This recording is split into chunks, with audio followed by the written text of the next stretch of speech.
Hop.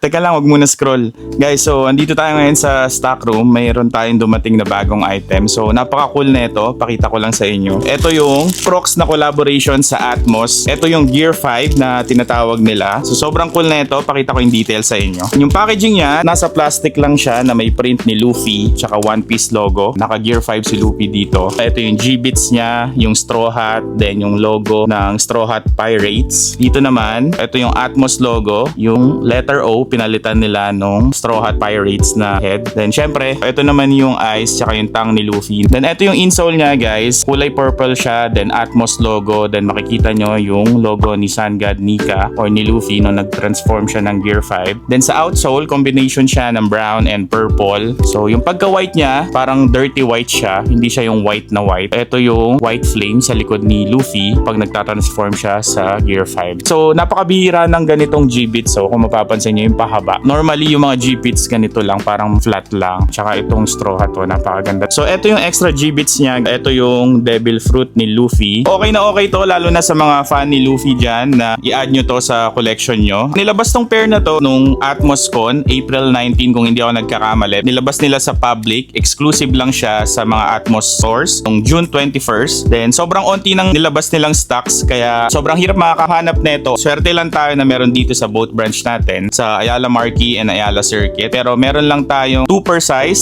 4 hanggang size 12 meron tayo guys. Kung gusto yung order na ito, pwede kayong mag-DM sa socials namin, Facebook, Instagram, or TikTok. Or pwede din kayong mag-message for same day delivery. Pwede kayong umorder sa website natin, autokicsph.com. So kita-kits sa next vlog guys. Peace and love!